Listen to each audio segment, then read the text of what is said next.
Institutional طریقے سے لوگوں کو پکڑ پکڑ کے ایک پورا احتجاج میں جیلوں میں ڈالا تھا. آپ کا بڑا شکریہ ادا کرتا ہوں. میں جی بڑی آج باتیں ہوئی, میں نے بڑی چیزیں سنی. میں صرف ایک شروع کرتا ہوں ایک جگہ سے کہ دیکھیں جدھر آج پاکستان کھڑا ہے, آپ جو پاکستان کی وکلا کمیونٹی جتنی آپ کے اوپر ذمہ داری ہے, میں نہیں سمجھتا کہ پاکستان کی تاریخ میں کبھی بھی پہلے اتنی ذمہ داری کسی پہ بھی تھی. پاکستان کو جو ہمارے فاؤنڈنگ فادرز تھے پاکستان کے,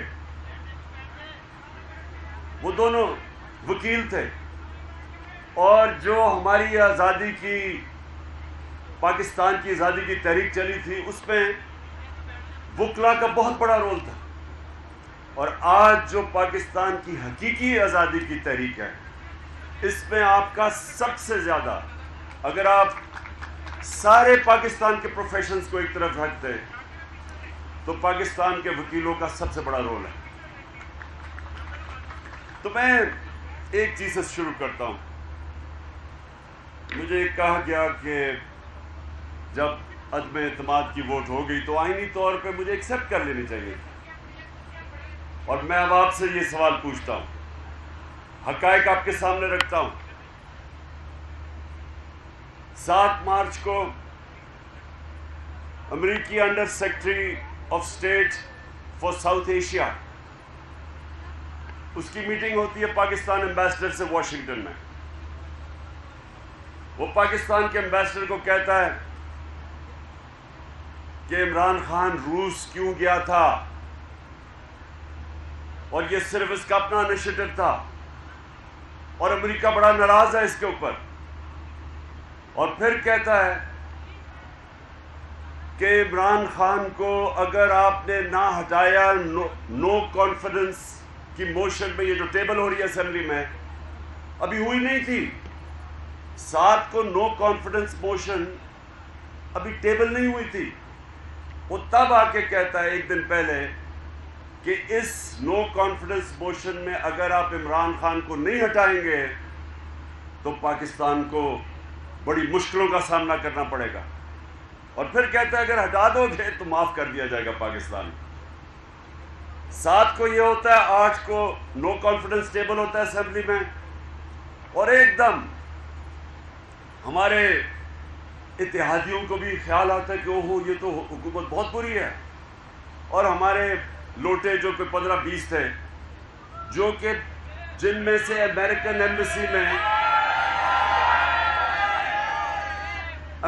ایمبیسی میں سے کئیوں کو بلا بلا کے میٹنگ کر رہی تھی اس سے پہلے.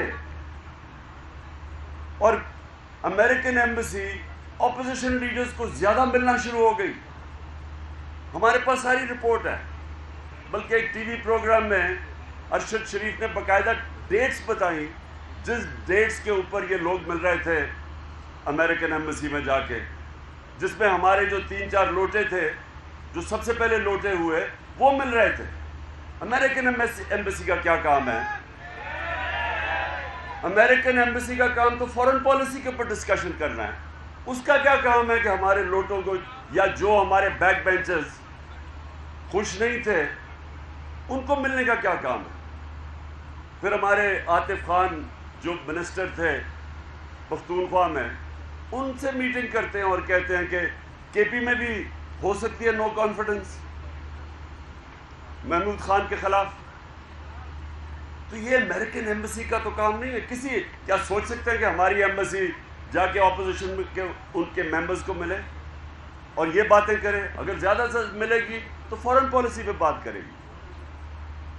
اس کے بعد یہ اتحادی ہمارے سے علیحدہ ہوتے ہیں, اور پھر یہ جناب ہماری سندھ ہاؤس کے اندر منڈی لگتی ہے, اور سب کے سامنے 20 کروڑ کی قیمت آفر ہو رہی ہوتی. کتنے ہمارے ایم این ایس کو انہوں نے پیسے آفر کیے, اور اس کے بعد گورنمنٹ گر جاتی ہے. میرا سب سے پہلا سوال یہ کہ ہمارے 2 سال جو پہلے تھے وہ سب سے مشکل تھے.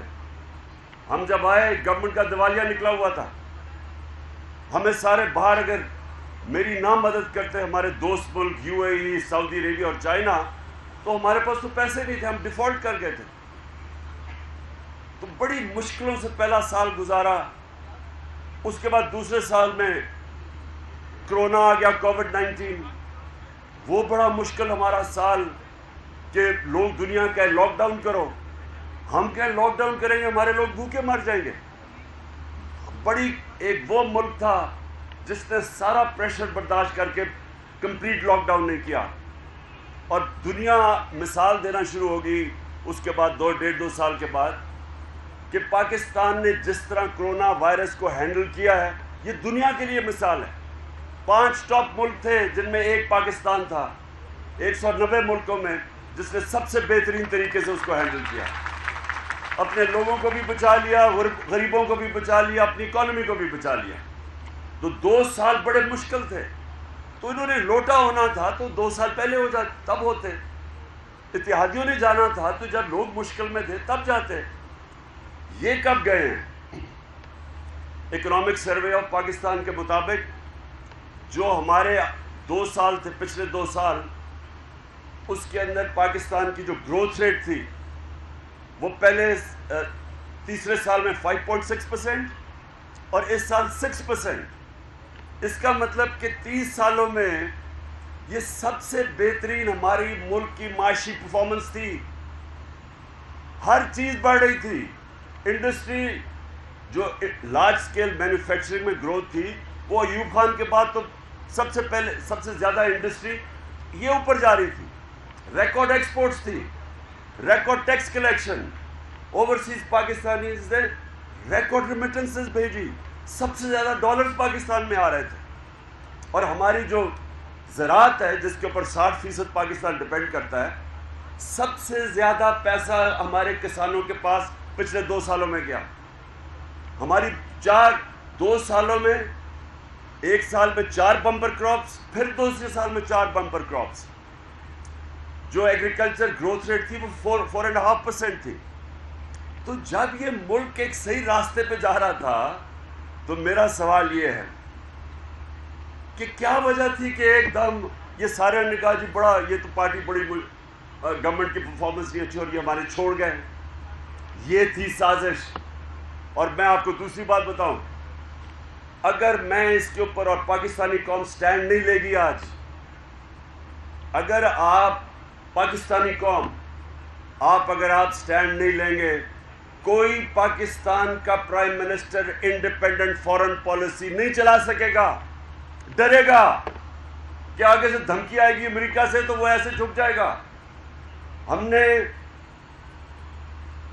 میری وکلا کمیونٹی آپ اوپینین میکر ہیں، ہم نے جب دھمکی ملی امریکہ سے، جو جنرل مشرف اپنی کتاب میں لکھتے ہیں کہ وہ رچرڈ آرمیٹیج کی جب ٹیلی فون پہ آیا کہ we will bomb you into stone age, اگر ہم ان کے ساتھ شرکت نہیں کرتے ان کی جنگ میں.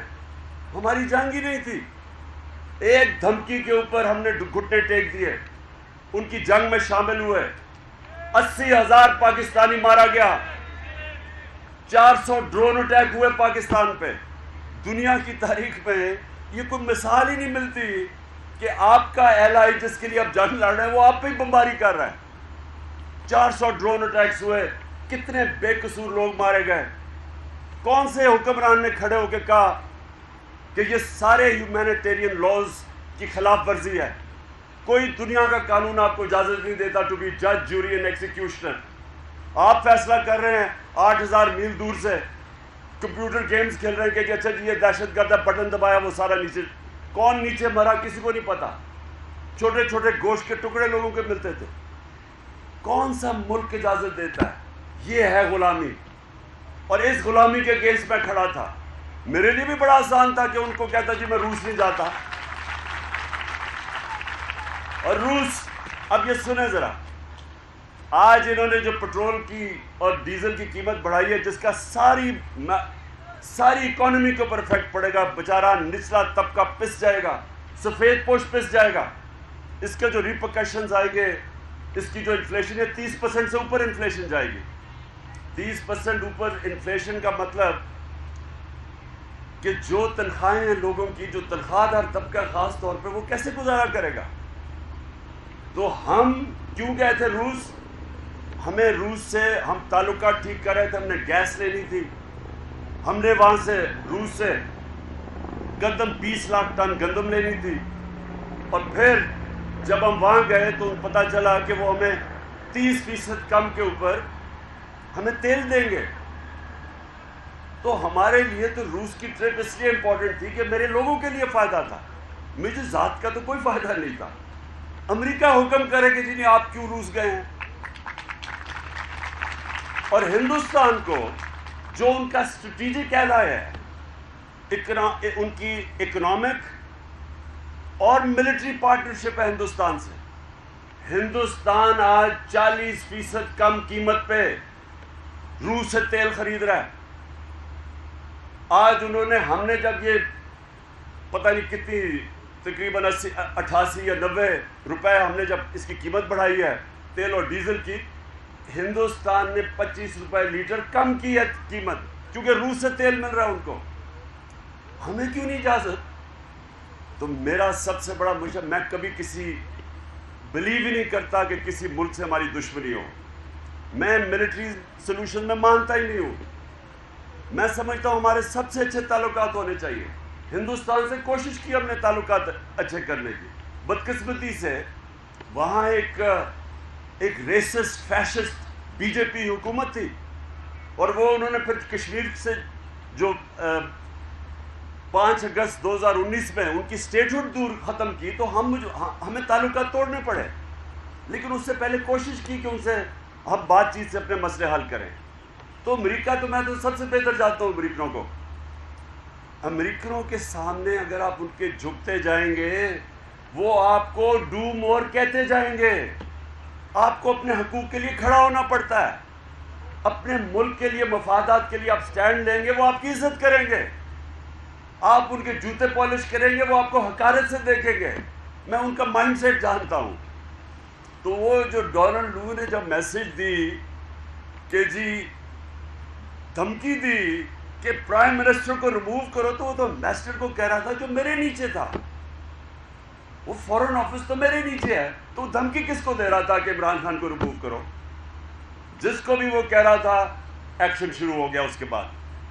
اور سب سے امپورٹنٹ چیز آپ کے لیے، میں اپنے وکلا کو کہتا ہوں کہ آپ یہ کہہ رہے ہیں نا کہ کانسٹیٹیوشن، کیا کانسٹیٹیوشن یہ الاؤ کرتی ہے کہ آپ کی منڈی لگی ہوئی ہے سندھ ہاؤس کے اندر 20 کروڑ کے اوپر آپ کے MNS بک رہے ہیں؟ یہ کون سی کانسٹیٹیوشن الاؤ کرتی ہے؟ اور کانسٹیٹیوشن الاؤ کرتی ہے کہ نیشنل سیکیورٹی کاؤنسل نے تسلیم کیا کہ مداخلت ہوئی ہے۔ تو جب مداخلت ہوئی ہے اور اس کے پاس آپ کے پاس پوری ایویڈنس ہے کہ یہ اس سے پہلے پوری گیم مان رہی تھی، تو کیا اس کے اوپر انکوائری نہیں ہونی چاہیے تھی؟ کیا جو ہم نے سپریم کورٹ کے چیف جسٹس کو پاکستان کے پریزیڈنٹ نے وہ مراسلہ بھیجا ہے، وہ سائفر بھیجا ہے، تو کیا ان کو انویسٹیگیٹ نہیں کرنا چاہیے کہ اتنا بڑا رجیم چینج؟ اور کیا پاکستان پہلا ملک ہے جدھر امریکہ نے رجیم چینج کروایا ہے؟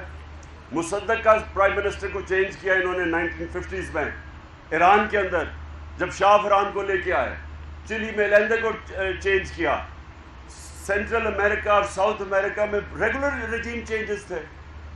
تو کیا یہ پہلی دفعہ تو نہیں ہوا؟ لیکن اگر ہم اس وقت سٹینڈ نہیں لیتے تو میں پھر سے آپ کو